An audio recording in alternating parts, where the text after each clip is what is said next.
ನಮಸ್ಕಾರ, ಇದು first half. ನಾನು ಹಬೀಬ್ ದಂಡಿ. ಸರ್ಕಾರಿ ಅಧಿಕಾರಿಗಳ ಮನೆಯಲ್ಲಿ ಕೋಟಿ ಕೋಟಿ ಗರಿಗರಿ ನೋಟು, ಹೊಸ ನೋಟು ಎಷ್ಟು ಪ್ರಮಾಣದಲ್ಲಿ ಸಿಗಲು ಹೇಗೆ ಸಾಧ್ಯ? ಈ ದಂಧೆಯ ಹಿಂದೆ ಇರುವ ಕಾಣದ ಕೈಗಳು ಯಾವುದು?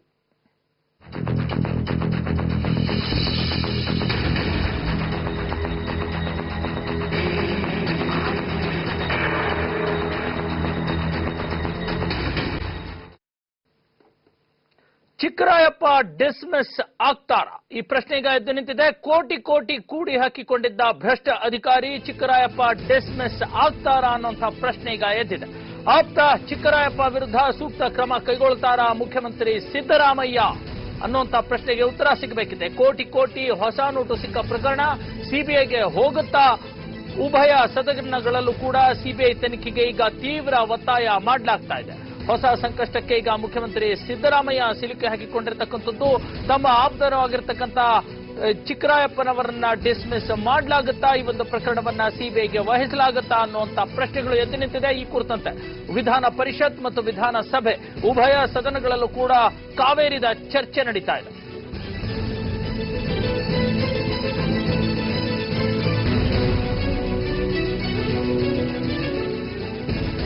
ಕೋಟಿ ಕೋಟಿ ಹೊಸ ನೋಟು ಸಿಕ್ಕಿರ್ತಕ್ಕಂಥ ಚಿಕ್ಕರಾಯಪ್ಪ ಎಂಬ ಅಧಿಕಾರಿಯನ್ನ ಡಿಸ್ಮಿಸ್ ಮಾಡಲಾಗುತ್ತಾ? ಅವರ ಮೇಲೆ ಕಾನೂನು ಕ್ರಮಗಳನ್ನ ಜರುಗಿಸಲಾಗುತ್ತಾ ಅನ್ನುವಂಥದ್ದು. ಕೇವಲ ಕಾನೂನು ಕ್ರಮ ಅಂದ್ರೆ ಒಂದು ತನಿಖೆ ಅಥವಾ ಇನ್ನೊಂದು ಯಾವುದೋ ವರದಿಯನ್ನ ಕೇಳುವಂಥದ್ದೇ ಆಗುತ್ತಾ, ಅಥವಾ ಸಿಬಿಐ ತನಿಖೆಗೆ ಸಮಗ್ರ ಪ್ರಕರಣವನ್ನು ವಹಿಸಲಾಗುತ್ತಾ ಅನ್ನುವಂಥ ಪ್ರಶ್ನೆ ಎದ್ದು ನಿಂತಿದೆ. ಯಾಕಂದ್ರೆ ಈಗಾಗಲೇ ಉಭಯ ಸದನಗಳಲ್ಲೂ ಕೂಡ ವಿಧಾನ ಪರಿಷತ್ ಮತ್ತು ವಿಧಾನಸಭೆಯಲ್ಲಿ ಉಭಯ ಸದನಗಳಲ್ಲೂ ಕೂಡ ಈಗ ಚಿಕ್ಕರಾಯಪ್ಪ ವಿರುದ್ಧದ ಒಂದು ಆಕ್ರೋಶ ವ್ಯಕ್ತವಾಗ್ತಾ ಇರತಕ್ಕಂಥದ್ದು, ಭ್ರಷ್ಟಾಚಾರದ ವಿರುದ್ಧ ಆಕ್ರೋಶ ವ್ಯಕ್ತವಾಗ್ತಾ ಇರತಕ್ಕಂಥದ್ದು, ಪ್ರಕರಣವನ್ನ ಸಿಬಿಐ ತನಿಖೆಗೆ ವಹಿಸಬೇಕು ಅನ್ನುವಂಥ ಆಗ್ರಹ ಕೂಡ ಪ್ರತಿಪಕ್ಷಗಳಿಂದ ಕೇಳಿ ಬರ್ತಾ ಇದೆ. ಹಾಗಾಗಿ ತಮ್ಮ ಆಪ್ತ ಆಗಿರ್ತಕ್ಕಂಥ ಚಿಕ್ಕರಾಯಪ್ಪನನ್ನ ಮುಖ್ಯಮಂತ್ರಿ ಸಿದ್ದರಾಮಯ್ಯ ಈ ಒಂದು ಪ್ರಕರಣವನ್ನ ಸಿಬಿಐಗೆ ವಹಿಸ್ತಾರಾ ಅನ್ನುವಂಥ ಪ್ರಶ್ನೆ ಎದ್ದು ನಿಂತಿದೆ. ಕೋಟಿ ಕೋಟಿ ಹೊಸ ನೋಟು ಸಿಕ್ಕ ಪ್ರಕರಣ ಈಗ ಸಿಬಿಐಗೆ ಹೋಗುತ್ತಾ?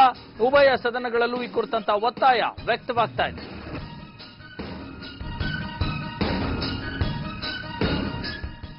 ಈ ಬಗ್ಗೆ ಇನ್ನಷ್ಟು ಮಾಹಿತಿ ಕೊಡ್ತಾರೆ ಇನ್ಪುಟ್ ಹೆಡ್ ಆಗಿರುವ ಅಭಿನಂದನ್ ನೇರ ಸಂಪರ್ಕದಲ್ಲಿದ್ದಾರೆ. ಅಭಿನಂದನ್, ಏನೆಲ್ಲ ಸಾಧ್ಯತೆಗಳಿದಾವೆ? ಹೇಗೆ ನಡೀತಾ ಇದೆ ಅಧಿವೇಶನದಲ್ಲಿ ಕಾವೇರಿದ ಚರ್ಚೆ? ಹಬೀಬ್, ಏನು ಕಳೆದ 2 ದಿನಗಳಿಂದ ಕಾವೇರಿ ನೀರಾವರಿ ನಿಗಮದ ಎಂಡಿ ಚಿಕ್ಕರಾಯಪ್ಪ ಮನೆ ಮೇಲೆ ಐಟಿ ಅಧಿಕಾರಿಗಳು ದಾಳಿ ನಡೆಸಿ ಸುಮಾರು 7 ಕೋಟಿ ರೂಪಾಯಿಗಳು ಮೌಲ್ಯದ ಅಕ್ರಮ ಸಂಪತ್ತನ್ನ ಪತ್ತೆ ಹಚ್ಚಿದ್ದಾರೆ. ಸುಮಾರು 2,000 ರೂಪಾಯಿಗಳ 4.7 ಕೋಟಿಗಳಷ್ಟು 2,000 ರೂಪಾಯಿಗಳ ಹೊಸ ನೋಟನ್ನೇ ಅಕ್ರಮವಾಗಿ ಸಂಗ್ರಹಿಸಿಟ್ಟಿದ್ದಂಥದ್ದು ಏನು ಐಟಿ ದಾಳಿ ವೇಳೆ ಪತ್ತೆಯಾಗಿದೆ. ಹಾಗೆ ಅಪಾರ ಪ್ರಮಾಣದ ಚಿನ್ನ ಮತ್ತೆ 500 ರೂಪಾಯಿ ನೋಟುಗಳ ಒಂದು ಹಳೆಯ ನೋಟುಗಳ ಹಣವು ಕೂಡ ನಿನ್ನೆ ದಾಳಿ ವೇಳೆ ಪತ್ತೆಯಾಗಿದೆ. ಅದಲ್ಲದೆ ಅಪಾರ ಪ್ರಮಾಣದ ಆಸ್ತಿ ಪಾಸ್ತಿ ಮತ್ತೊಂದಷ್ಟು ಐಷಾರಾಮಿ ಕಾರ್ಯಗಳು, ಬೆಂಗಳೂರಿನಲ್ಲಿ ಹಲವಾರು ಜಮೀನು ಮತ್ತೆ ಒಂದಷ್ಟು ಫ್ಲಾಟ್ಗಳನ್ನ ಕೊಂಡಿರ್ತಕ್ಕಂಥ ದಾಖಲೆಗಳು ಕೂಡ ನಿನ್ನೆ ಐಟಿ ಅಧಿಕಾರಿಗಳಿಗೆ ಸಿಕ್ಕಿರುವಂತದ್ದು.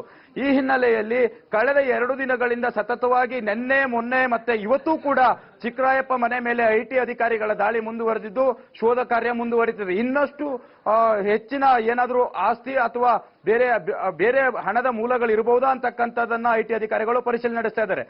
ಈಗ ಐಟಿ ಅಧಿಕಾರಿಗಳ ಒಂದು ದಾಳಿ ಹಿನ್ನೆಲೆಯಲ್ಲಿ ಇವತ್ತು ವಿಧಾನಸಭೆ ಮತ್ತೆ ವಿಧಾನ ಪರಿಷತ್ ಉಭಯ ಸದನಗಳಲ್ಲೂ ಒಂದು ರೀತಿ ಚಿಕ್ಕರಾಯಪ್ಪನವರ ವಿಷಯ ಗದ್ದಲವನ್ನ ಸೃಷ್ಟಿ ಮಾಡಿತ್ತು. ಇವತ್ತು ಬೆಳಿಗ್ಗೆ ಉಭಯ ಸದನಗಳ ಆರಂಭದಲ್ಲಿ ಏನು ಪ್ರತಿಪಕ್ಷಗಳ ನಾಯಕರು ಈ ಪ್ರಕರಣವನ್ನ ಸಿಬಿಐಗೆ ವಹಿಸಬೇಕು, ಚಿಕ್ಕರಾಯಪ್ಪ ಸಿಎಂ ಸಿದ್ದರಾಮಯ್ಯನವರ ಆಪ್ತ ಅಧಿಕಾರಿ ಅಂತಕ್ಕಂಥ ಮಾಹಿತಿಗಳು ಕೇಳಿ ಬರ್ತಾ ಇದೆ ಅಂತಕ್ಕಂಥ ಆರೋಪಗಳು ಕೇಳಿ ಬರ್ತಾ ಇದೆ. ಇಂಥೊಬ್ಬ ಅಧಿಕಾರಿ ಸಿಎಂ ಆಪ್ತ ಅಂತ ಹೇಳ್ತಾರೆ.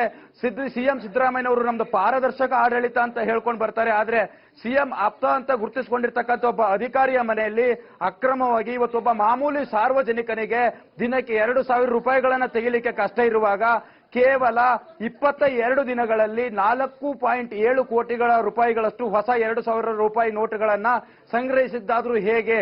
ಈ ಬಗ್ಗೆ ಒಂದು ಸಿಬಿಐ ತನಿಖೆ ಆಗಬೇಕು ಅಂತಕ್ಕಂಥ ಒತ್ತಡ ಪ್ರತಿಪಕ್ಷಗಳಿಂದ ಕೇಳಿ ಬರ್ತಾ ಇದೆ. ಇವತ್ತು ವಿಧಾನಸಭೆಯಲ್ಲಿ ಸದನ ಆರಂಭ ಆಗ್ತಾ ಇದ್ದಂತೆ ಪ್ರತಿಪಕ್ಷ ನಾಯಕ ಜಗದೀಶ್ ಶೆಟ್ಟರ್ ಅವರು ಈ ಪ್ರಕರಣವನ್ನ ಸಿಬಿಐ ತನಿಖೆ ಮಾಡಬೇಕು, ಏನು ಚಿಕ್ಕರಾಯಪ್ಪ ವಿರುದ್ಧ ಸೂಕ್ತ ಕ್ರಮವನ್ನ ಕೈಗೊಳ್ಳಬೇಕು ಅಂತ ಹೇಳಿ ವಿಧಾನಸಭೆ ಆರಂಭದಲ್ಲೇ ಒಂದು ವಿಷಯವನ್ನ ಪ್ರಸ್ತಾಪ ಮಾಡಿದ್ರು. ಸ್ಪೀಕರ್ ಕೋಳಿವಾಡ್ರವರು ಈ ವಿಷಯದ ಬಗ್ಗೆ ಸಮಗ್ರ ಚರ್ಚೆಗೆ ಶೂನ್ಯ ವೇಳೆಯಲ್ಲಿ ಅವಕಾಶ ನೀಡುವುದಾಗಿ ಈಗ ವಿಧಾನಸಭೆಯ ಪ್ರಶ್ನೋತ್ತರ ಆರಂಭಿಸಿದ್ರು. ಆದ್ರೆ ಪರಿಷತ್ನಲ್ಲಿ ಚಿಕ್ಕರಾಯಪ್ಪ ವಿಷಯ ಗದ್ದಲವನ್ನೇ ಸೃಷ್ಟಿ ಮಾಡಿ ಇದಕ್ಕೆ ಸೂಕ್ತ ಕ್ರಮ ಕೈಗೊಳ್ಳಬೇಕು ಅಂತಕ್ಕಂಥ ಒಂದು ಪಟ್ಟಣ ಪ್ರತಿಪಕ್ಷಗಳಾದ ಜೆಡಿಎಸ್ ಮತ್ತೆ ಬಿಜೆಪಿಯ ನಾಯಕರುಗಳು ಪರಿಷತ್ನಲ್ಲಿ ಒತ್ತಡವನ್ನು ಹೇರ್ತಾ ಇದ್ದಾರೆ. ಈ ಬಗ್ಗೆ ಚಿಕ್ಕರಾಯಪ್ಪ ಪ್ರಕರಣದ ಈ ಚಿಕ್ಕರಾಯಪ್ಪ ನಿವಾಸದ ಮೇಲೆ ನಡೆದಂತ ಐಟಿ ದಾಳಿಯ ಬಗ್ಗೆ ವಿಧಾನ ಪರಿಷತ್ನಲ್ಲಿ ಗೃಹ ಸಚಿವ ಪರಮೇಶ್ವರ್ ಉತ್ತರವನ್ನು ನೀಡುತ್ತಾ ಇದ್ದಾರೆ. ಏನಂತ ಹೇಳಿದ್ರೆ, ಚಿಕ್ಕರಾಯಪ್ಪನವರ ವಿರುದ್ಧ ಅಮಾನತು ಅಥವಾ ಡಿಸ್ಮಿಸ್ ಇವೆರಡರಲ್ಲಿ ಒಂದು ಸೂಕ್ತ ಕ್ರಮವನ್ನು ಕೈಗೊಳ್ಳಲಾಗುವುದು. ಇಲ್ಲವಾದಲ್ಲಿ ಇದಕ್ಕಿಂತ ಹೆಚ್ಚಿನ ಯಾವುದಾದ್ರೂ ಕ್ರಮ ತೆಗೆದುಕೊಳ್ಳಲಿಕ್ಕೆ ಅವಕಾಶ ಇದ್ದಲ್ಲಿ ಸಿಎಂ ಜೊತೆ ಚರ್ಚಿಸಿ ಸೂಕ್ತ ಕ್ರಮವನ್ನು ಕೈಗೊಳ್ಳೋದಾಗಿ ಈಗಾಗಲೇ ವಿಧಾನ ಪರಿಷತ್ನಲ್ಲಿ ಗೃಹ ಸಚಿವ ಪರಮೇಶ್ವರ್ ಉತ್ತರವನ್ನ ನೀಡಿದ್ದಾರೆ. ಆದ್ರೆ ಇಷ್ಟಕ್ಕೆ ಸುಮ್ಮನಾಗದಂತ ಪ್ರತಿಪಕ್ಷಗಳು ಚಿಕ್ಕರಾಯಪ್ಪ ವಿರುದ್ಧ ಸೂಕ್ತ ತನಿಖೆ ಆಗಬೇಕು, ಹಣದ ಮೂಲ ಯಾವುದು, ಹಣ ಚಿಕ್ಕರಾಯಪ್ಪನವರಿಗೆ ಸುಮಾರು 4 ಕೋಟಿಗಳಷ್ಟು ಹೊಸ 2,000 ರೂಪಾಯಿ ನೋಟುಗಳು ಅಷ್ಟು ಸುಲಭವಾಗಿ ಸಿಕ್ಕಲಿಕ್ಕೆ ಸಾಧ್ಯ ಇದೆ ಅಂತ ಹೇಳಿದ್ರೆ ಇದರ ಹಿಂದೆ ಯಾರ್ಯಾರು ಇದ್ದಾರೆ, ಇದರ ಹಿಂದೆ ಇನ್ನಷ್ಟು ಪ್ರಭಾವಿಗಳ ಅಭಿ ಖಂಡಿತ ಹೌದು, ಸಾಕಷ್ಟು ಆರೋಪಗಳು ಮತ್ತು ಪ್ರಶ್ನೆಗಳು ಎದ್ದೇಳ್ತಾ ಇರತಕ್ಕಂಥದ್ದು. ಒಂದು ಕನ್ಫ್ಯೂಷನ್ ಇದೆ. ನಿನ್ನೆ ಮತ್ತು ನವೆಂಬರ್ 30 ಮತ್ತು ಡಿಸೆಂಬರ್ 1ರಂದು ಸುಮಾರು 4 ಜನ ಅಧಿಕಾರಿಗಳ ಮೇಲೆ ಈ ಒಂದು ದಾಳಿ ನಡೆದಿರ್ತಕ್ಕಂಥದ್ದು. ಇದರಲ್ಲಿ ಏನು 6 ಕೋಟಿ ರೂಪಾಯಿ ಕ್ಯಾಶ್ ಸಿಕ್ಕಿದೆ, 4 ಕೋಟಿ 70 ಲಕ್ಷ ಹೊಸ ನೋಟ್ ಸಿಕ್ಕಿದೆ. ಇವೆಲ್ಲವೂ ಕೂಡ ಕೇವಲ ಚಿಕ್ಕರಾಯಪ್ಪ ಅವರಿಗೆ ಸೇರಿರ್ತಕ್ಕಂಥದ್ದ ಅಥವಾ ಯಾರಿಗೆ ಯಾರ್ಯಾರ್ದು ಎಷ್ಟೆಷ್ಟು ಹಣ ಇದರಲ್ಲಿದೆ ಅನ್ನುವಂಥದ್ದು ಏನಾದರೂ ವಿಂಗಡನಾತ್ಮಕ ಅಮೌಂಟ್ ಏನಾದರೂ ಹೇಳಲಾಗ್ತಿದೆಯಾ? ಈ ಬಗ್ಗೆ ಖಚಿತ ಮಾಹಿತಿ ಏನಾದರೂ ಇದೆಯಾ ಅಭಿ? ಎಸ್ ಹಬೀಬ್, ಐಟಿ ಅಧಿಕಾರಿಗಳು ನಿನ್ನೆ ಸಂಜೆ ವೇಳೆಗೆ ಒಂದು ಸ್ಪಷ್ಟನೆಯನ್ನ ಪತ್ರಿಕಾ ಪ್ರಕಟಣೆಯನ್ನ ಬಿಡುಗಡೆ ಕೂಡ ಮಾಡಿದ್ದಾರೆ. ನಿನ್ನೆ ಗೋವಾ ಮತ್ತೆ ಕರ್ನಾಟಕ ರಾಜ್ಯದ ಐಟಿ ಅಧಿಕಾರಿಗಳು ಜಂಟಿ ಕಾರ್ಯಾಚರಣೆಯನ್ನು ನಡೆಸಿ ರಾಜ್ಯದ ಹಲವು ಇಂಜಿನಿಯರ್ಗಳು ಹಾಗೂ ಉನ್ನತ ಹುದ್ದೆಯಲ್ಲಿ ಇರ್ತಕ್ಕಂಥ ಅಧಿಕಾರಿಗಳ ಮೇಲೆ ದಾಳಿ ನಡೆಸಿದ್ದಾರೆ. ಆದ್ರೆ ಏನು ಕಾವೇರಿ ನೀರಾವರಿ ನಿಗಮದ ಎಂಡಿ ಆಗಿರ್ತಕ್ಕಂಥ ಚಿಕ್ಕರಾಯಪ್ಪನವರ ಮನೆಯಲ್ಲೇ 7 ಕೋಟಿ ರೂಪಾಯಿ ಮೌಲ್ಯದ ಒಂದು ಹಣ ಮತ್ತೆ ಚಿನ್ನಾಭರಣ ಸೇರಿ ಪತ್ತೆಯಾಗಿರ್ತಕ್ಕಂಥದ್ದು. ಇನ್ನೊಬ್ಬ ಸಚಿವ ಮಹದೇವಪ್ಪ ಆಪ್ತೋ ಅಂತ ಕರಿತಕ್ಕಂಥ ಸ್ಟೇಟ್ ಹೈವೇ ಪ್ರಾಧಿಕಾರದ ರಾಜ್ಯ ಹೆದ್ದಾರಿ ಪ್ರಾಧಿಕಾರದ ಎಂಡಿ ಜಯಚಂದ್ರ ನಿವಾಸದ ಮೇಲೂ ಕೂಡ ನಿನ್ನೆ ದಾಳಿ ನಡೆದಿದೆ. ಇವತ್ತು ಕೂಡ ಜಯಚಂದ್ರ ನಿವಾಸದಲ್ಲಿ ಪರಿಶೀಲನೆ ಮುಂದುವರೆದಿದೆ. ಜಯಚಂದ್ರ ನಿವಾಸದಲ್ಲಿ ಎಕ್ಸಾಕ್ಟ್ ಆಗಿ ಇಂತಿಷ್ಟೇ ಅಪಾರ ಪ್ರಮಾಣದ ಹಣ ಪತ್ತೆಯಾಗಿದೆ ಅಂತಕ್ಕಂಥ ಮಾಹಿತಿಯನ್ನು ಇವರಿಗೆ ಅಧಿಕೃತವಾಗಿ ಐಟಿ ಅಧಿಕಾರಿಗಳು ಬಿಟ್ಟುಕೊಡದೆ ಹೋದ್ರೂ ಕೂಡ ಜಯಚಂದ್ರ ತನ್ನ ಮಗನಿಗೋಸ್ಕರ ಪಾಶ್ ನಂತಹ ಮತ್ತೆ ಲ್ಯಾಂಬರ್ಗಿನಿ ಅಂತಹ ಐಷಾರಾಮಿ ಕಾರುಗಳನ್ನ ಖರೀದಿಯನ್ನ ಮಾಡಿದ್ರು. ಈ ಖರೀದಿ ಮಾಡಲಿಕ್ಕೆ ಹಣ ಎಲ್ಲಿಂದ ಬಂತು ಅಂತಕ್ಕಂಥ ಮೂಲವನ್ನ ಇವಾಗ ಐಟಿ ಅಧಿಕಾರಿಗಳು ಪರಿಶೀಲನೆ ನಡೆಸ್ತಾ ಇದ್ದಾರೆ.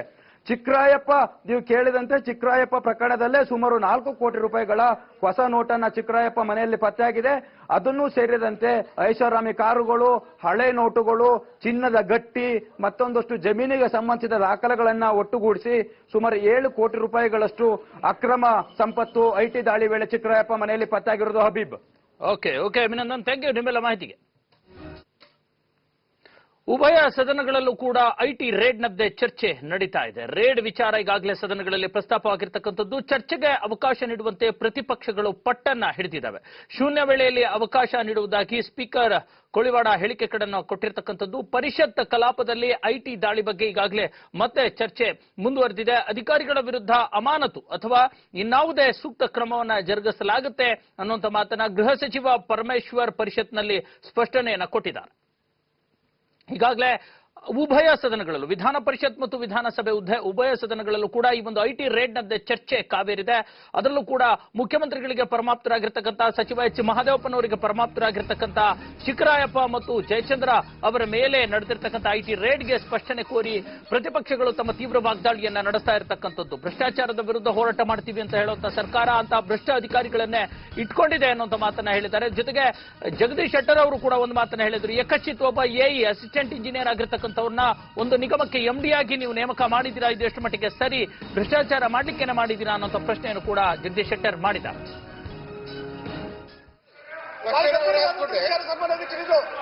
ಈ ರೀತಿ 4 ಕೋಟಿ 70 ಲಕ್ಷ ಜನ ಒದ್ದಾಡ್ತಾ ಇದ್ದಾರೆ. ಇವತ್ತು ಪ್ರಮೋಟ್ ಆದಂತ ಈ ವ್ಯಕ್ತಿ ಇನ್ಚಾರ್ಜ್ ಇದ್ದಲ್ವಾ, ಅಡ್ಮಿಟ್ ಮಾಡಿದ್ದೀನಿ. ಯಾಕಂದ್ರೆ ಇದು ಬಹಳ ಮಹತ್ವದ. ಇಡೀ ಕರ್ನಾಟಕ ಜನ ನೋಡ್ತಾ ಇದ್ದಾರೆ. 1,000 ರೂಪಾಯಿ 2,000 ಹೊಸ ನೋಟ್ ಇಲ್ಲ. ಅದು ಮುಖ್ಯಮಂತ್ರಿ ಹೆಸರಿನಲ್ಲೇ ಬರ್ತಾ ಇದೆ. ಮುಖ್ಯಮಂತ್ರಿ ಆಪ್ತರು ಅಂತ ಹೆಸರು ಬರ್ತಾ ಇದೆ. ಇದು ಪಾರದರ್ಶಕ ಆಡಳಿತದ ಭ್ರಷ್ಟಾಚಾರ ಬಂದಿದೆ.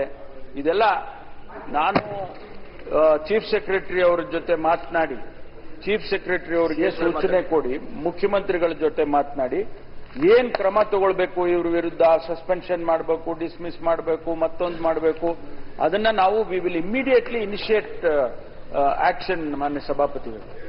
ಜೊತೆಗೆ ನಾವು IT ಡಿಪಾರ್ಟ್ಮೆಂಟ್ ಇಂದ ಮಾಹಿತಿ ತಗೊಳ್ತೀವಿ.